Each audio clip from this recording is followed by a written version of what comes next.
and welcome back to Lantern Creek Farm. Look, guys, can you all see? Let's see if I can get a little bit closer. Their eyes are starting to open. Oh my god. Also, let's just that whole eye. Look how fat. Look how fat. That eye's completely open. I'm not used to babies this small at this. Their eyes are opening. They'll be out running wild soon. My lactating girls get two cups full.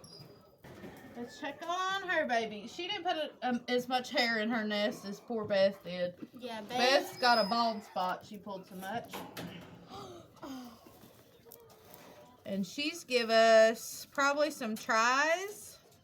There's a little black otter. Get back, Koa. Little fat thing. I can tell where its eyes are trying to open. We've got a couple of these, what looks like maybe a chocolate otter. I don't think that that's the correct term for these, though. Somebody that maybe knows rabbit colors could help me out. I was thinking maybe these would turn into tries, but we'll just have to see. We've got two of them. They're so cute. And then we've got this darker one, which I've got a feeling, I don't know why I don't want to focus. The camera just does not want to focus. I guess it's moving. I've got a feeling this one's going to be a try. They're so fat. Here's a black broken.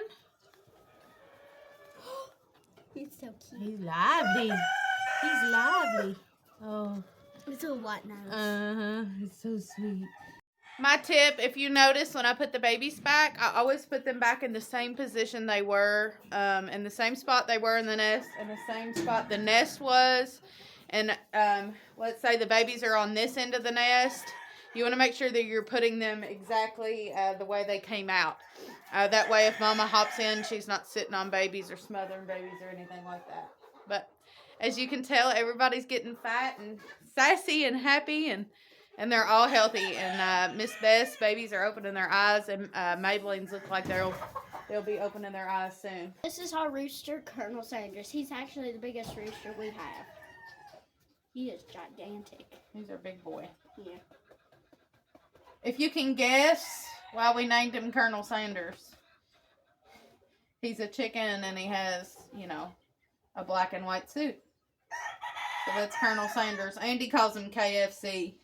Because Colonel Sanders is at KFC. So. Boy, that wind's picking up, guys. We're in the rabbitry back again. I'm going ahead and filling up waters, but I wanted to address a question I seen on the rabbitry, on one of the rabbitry or rabbit Facebook. She's been slacking on her videos. Facebook pages the other day. Somebody asked how much should they clean their cages? And if you've watched my videos, I clean my rabbitry and my cages pretty often. I clean my rabbitry out, the floor and stuff, about every 2 weeks. I hope y'all can hear me over this wind. This is crazy. Let me come over here. It's gonna be darker though. There we go. I clean the cages out probably once a week. Some rabbits are more dirty than other rabbits. Some rabbits keep their cages clean. This guy right here keeps his cage immaculate. This guy right here loves his cage in chaos. So he's a mess. As you can tell, I flip that house over every day and put it in a specific spot. By the end of the day, he's done moved it and flipped it. This girl keeps her cage pretty decent. This is another girl that keeps her cage kind of clean. Miss Maybelline down here, she loves a tornado. So they're all different. So it depends on, how clean your rabbits actually are. And in order to clean their cages. It's Miss May's turn to clean. Her cage ain't too bad today. When I clean my cages out, of course I clean their waters if they're really dirty. Obviously, if there's hay or poop in them. Them chickens are squalling. And everybody gets fresh water every day. And so, obviously, the bowls get dumped out and fresh water gets put in. But when I clean my cages about once a week, I go ahead and scrub their waters down. And obviously put fresh water in it.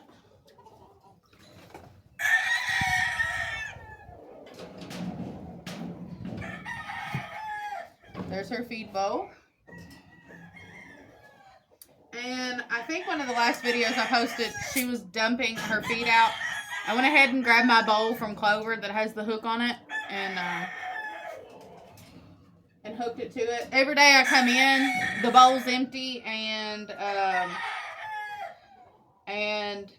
you know, it's not where it's supposed to be, and I can see feed on the ground. And so I'm guessing she's probably only eating about a cup a day, like Beth is, but I'm going to go ahead and give her the extra anyways. I'm going to take these babies out for just a second and pull some of these extra clumps of hay.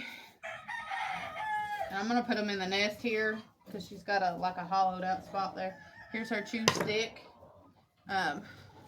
Some of our rabbits get more toys and stuff than other ones do. I'm going to put these babies over here. That way they're not getting dust on them.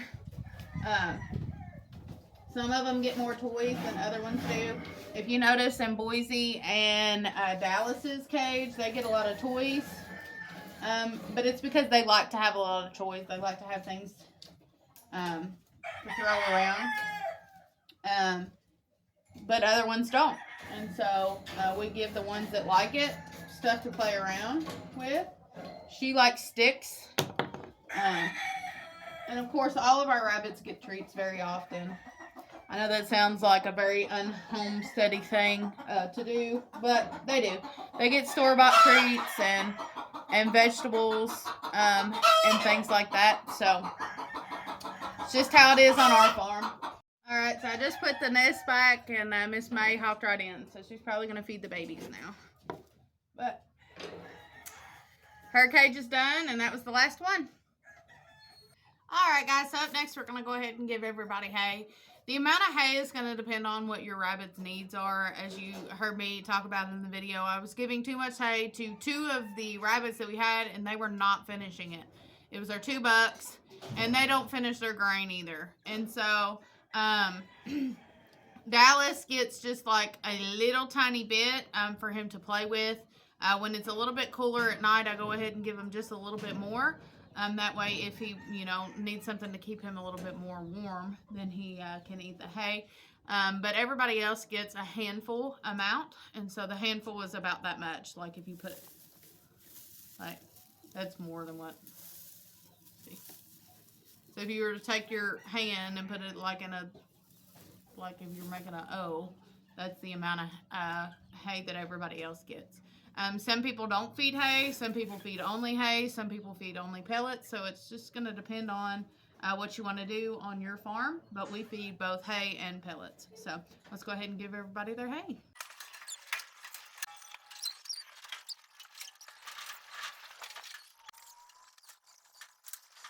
Now, if you have does that are needing hay for nesting material, that's a total different thing.